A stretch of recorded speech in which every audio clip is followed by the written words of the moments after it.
हिंद साथियों, नमस्कार।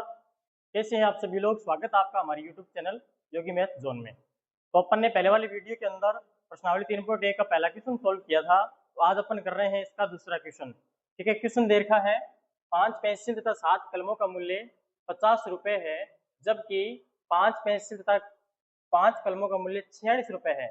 तो हमें एक पेंसिल और एक कलम का मूल्य ज्ञात करना है। हमें एक पेंसिल और एक पेन का मूल्य ज्ञात करना है। जब भी हमें दो चीज ज्ञात करनी होती है उसको क्या मानते हैं, दो चर मानते हैं। ठीक है, इस चैप्टर के अंदर दो चर मानते हैं। हमें ज्ञात करना है एक पेंसिल का मूल्य और एक कलम का मूल्य। तो अपन मान लेते हैं एक पेंसिल का मूल्य क्या मान लेते हैं, एक्स। क्या मान लेते हैं, एक्स रुपए मान लेते हैं।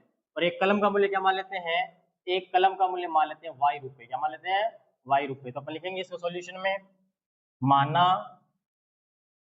एक पेंसिल का मूल्य, एक पेंसिल का मूल्य बराबर x रुपए तथा एक पेन का मूल्य वो अपन मान लेते हैं y रुपए। इसके अंदर इस प्रकार के प्रश्नों में दो चर वाले रेखीय समीकरण है, इनके युग्म दे रखे हैं। वे दो क्या बनेंगे, दो समीकरणें बनेगी। पहले समीकरण पहले कंडीशन से बनेगी। पहली कंडीशन क्या है, 5 पेंसिल 7 कलम के लिए 50 रुपए है। पहली कंडीशन है 5 तो क्या है, पेंसिल है। 5 तो क्या है, पेंसिल, प्लस 7 क्या है, कलम है। इन दोनों को अपन मिलाते हैं तो हमारे पास रुपए बनते हैं कितने, 50 रुपए।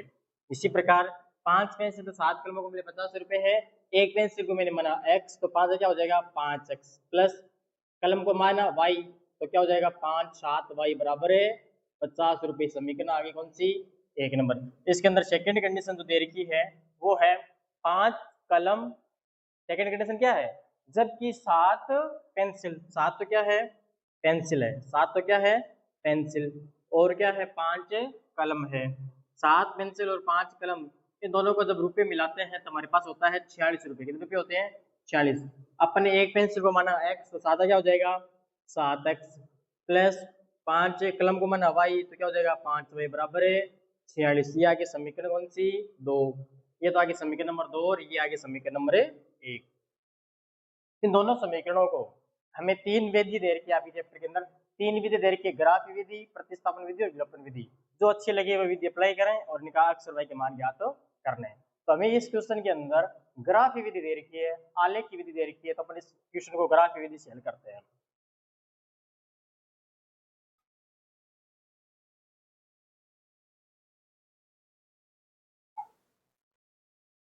अपन लगाते हैं इसमें ग्राफीय विधि,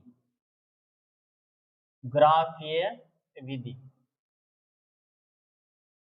सबसे पहले लेते हैं समीकरण 1 को। तो समीकरण 1 से, समीकरण 1 में क्या है 5x प्लस 7y बराबर में क्या है 50 है। ठीक है, ये समीकरण नंबर 1 है, 5x प्लस 7y बराबर 50। अब इस प्रकार के क्वेश्चनों को मैंने करने के लिए आपको बताया था कि इस ग्राफ के अंदर दो टाइप के प्रश्न होंगे। पहले टाइप प्रश्न है कि यदि इधर वाली राशि के अंदर इन दोनों का भाग जाता है तो वहां क्या रखेंगे अपन, 0,0 रखेंगे। इसके अंदर भाग नहीं जा रहा तो अपन इनमें से एक का मान ज्ञात करेंगे। इनमें से एक का मान ज्ञात कर लो, यहाँ से x का मान ज्ञात करते हैं। तो 5x बराबर क्या आएगा 50 माइनस 7y। यहाँ से x का मान क्या आ गया 50 माइनस 7y बट्टे में 5। ये अपने किसका मान निकाला है, x का मान निकाला है। ठीक है, ये x का मान अपने निकाल लिया। अब आगे सुनना,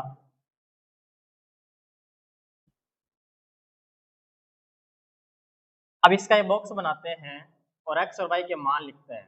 ये बॉक्स बना लिया और x और y के मान हमें ज्ञात करना है। ये समीकरण नंबर 2 यहाँ लिख देते हैं एक बार। समीकरण 2, समीकरण 2 है 7x plus 5y plus 5y बराबर में है 46। ये समीकरण नंबर 2, इसको भी रफ करते हैं। अब सुनना, अब यहाँ x y का मान क्या रखे हैं कि इसमें भाग पूरा पूरा रहे। y 0 से शुरू करते हैं, जब y का मान 0 रखते हैं तो 50 से 5 का भाग पूरा पूरा जाता है, तो y का मान पहले रखते हैं 0। तो यहाँ लिखेंगे y बराबर 0 रखने पर, y का मान 0 रखते हैं, जब y का मान 0 रखेंगे x पर क्या आएगा 50 माइनस का 0 बट्टे में 5, यानी 50 बट्टे 5 यानी आ गया 10। कितना आ गया, 10 आ गया।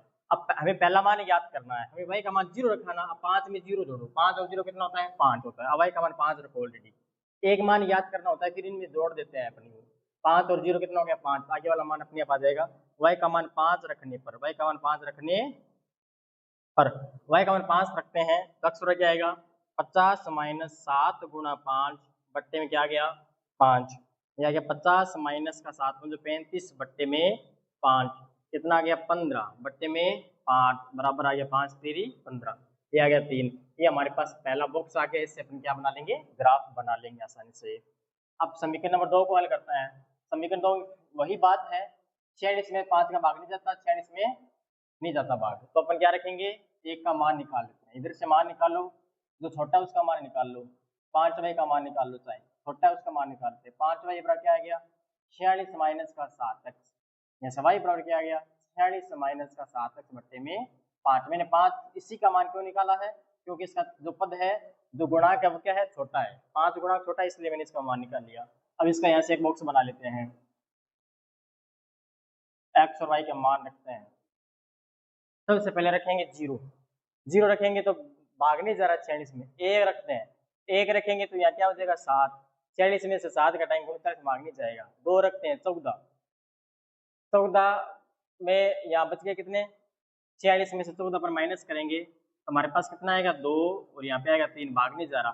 3 रख के देखो तो 7 3 21, 46 में से 21 घटाते हैं तो भाग आराम से जाता है, तो अपन क्या रखेंगे 3 रखेंगे, तो x बराबर 3 रखने पर, सबसे पहले क्या रखेंगे 3 रखेंगे रखने पर, x का मान 3 रखो तो y बराबर क्या आएगा 46 माइनस का 7 गुणा 3 बट्टे में 5, ये आ गया 46 माइनस का 7 21 बट्टे में 5, ये बच गया 5 और 2 25 बट्टे 5 यानी 5 थोड़ी 25, ये आ गया 5 हमारे पास।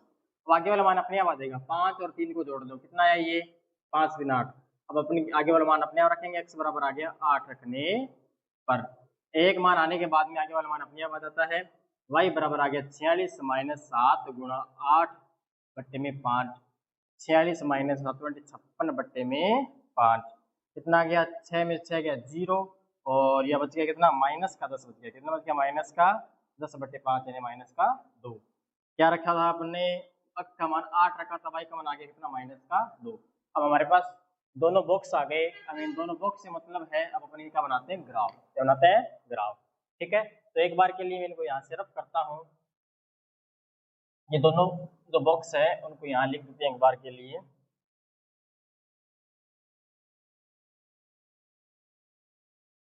पहले वाला बॉक्स तो यहाँ लिखते हैं,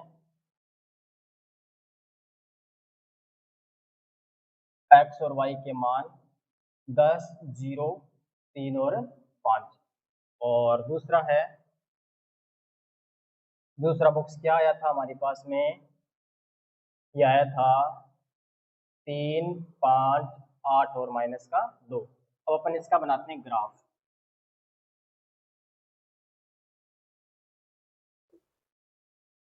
ग्राफ बनाने के लिए काटते तल बना लेंगे, ठीक है। काटते तल बनाने के बाद में सबसे पहले अपन देखेंगे कि मान कहाँ तक है। ये x डैश 0 मूल बिंदु निर्देशांक होते हैं, ये x पॉजिटिव होता है, ये y पॉजिटिव होता है, ये y नेगेटिव होता है। इधर x एक्सिस है, ये x एक्सिस है, ये y एक्सिस है, ठीक है। यहाँ x के मान चलेंगे, इधर y के मान चलेंगे। अब पैमाना देखते हैं, सबसे पहले पैरामीटर देखते हैं, इसका पैमाना क्या मानते हैं। पैमाने पे x अक्ष और y अक्ष पे मानना पड़ेगा हमें, x अक्ष और y अक्ष पे। तो अपन पैमाना में देखते हैं मान 10 तक है लास्ट, तो एक के मानो तो भी कोई दिक्कत वाली बात नहीं है, ठीक है, क्योंकि 3 5 यही मान है सारे, 8 तक है तो एक का मान लो, तो एक के मानेंगे तो 1 2 3 4 5 6 7 8 9 10 यहाँ तक आ जाएगा, ठीक है। इधर 1 2 3 4 5 6 7 8 9 10, इधर माइनस का 1 माइनस 2 माइनस 3 माइनस 4 माइनस का 5, इधर माइनस 1 माइनस 2 माइनस 3 माइनस का 4, ये 1 2 3 4 5 6 7 8 9 और 10, इधर 1 2 3 4 5 6 7 8 9 और 10। अब मान देखते हैं, सबसे x का मान 10 है, y का मान 0 है। x का मान ये रहा 10, y का मान 0, ये पॉइंट आएगा, पॉइंट आगे a 10 0। दूसरा पॉइंट क्या है, x का मान 3 है, y का मान 5 है। x का मान 3 ये रहा, y का मान 5 है, सीधे में चलो कहाँ है ये रहा, ये आ गया पॉइंट यहाँ, बी पॉइंट ले लो, इसका नाम है 3,5। इन दोनों पॉइंट्स को मिलाते हैं, इन दोनों पॉइंट्स को अपने स्केल के साथ मिला देंगे और इसको आगे तक करो कर दो, आगे तक इसको ले जाएंगे, ठीक है। ये आगे पहले समीकरण की ग्राफ आ गया। फिर दूसरा है x का मान 3 y का मान 5 है, x का मान 3 है और y का मान 5 है, यही पॉइंट आ गया वापस अगेन। क्या आ जाएगा b, इसका नाम दे दो c या b डैश दे दो। क्या आया था, x का मान 3 y का मान 5, x का मान 3 y का मान है 5, ये पॉइंट आ गया अगेन। फिर x का मान 8 y का मान 2, x का मान 8 प्लस का, ये रहा y का मान 2 प्लस का, इधर आएगा नीचे, ये पॉइंट आ गया। क्या है, c है 8,2, इसको और इसको मिलाते हैं, पहले इसको यूं मिला दो, इसको पहले स्केल की सहायता से इससे मिला दो यूं, और इसको आगे तक यूं ले जाएंगे तो ये ग्राफ यहाँ काटेगा एक बिंदु, ठीक है। ये इसका क्या हो जाएगा, हल हो जाएगा, ये इसका क्या हो जाएगा, हल हो जाएगा। यहाँ से हमारे पास मान आया है b का 3,5, यानी x का मान तो 3 है और y का मान कितना है, 5 है। y का मान कितना है, 5। x क्या माना था, पेंसिल, क्या माना था, पेंसिल। पेंसिल, एक पेंसिल का रुपये, तो आगे हमारे पास कितना, 3 रुपये, और एक कलम का मूल्य कितना आ गया हमारे पास से, 5 रुपये। ये इस प्रकार का ग्राफ बनेगा। इस ग्राफ से स्पष्ट है कि दो रेखाएं एक दूसरे को काटती है, अतः ये रेखाएं प्रतिच्छेदी रेखा है। प्रतिच्छेदी रेखाओं का ग्राफ होता है यूनिक, क्या होता है, अद्वितीय हल प्राप्त होता है, और हल है इसका संगत, क्या है, संगत।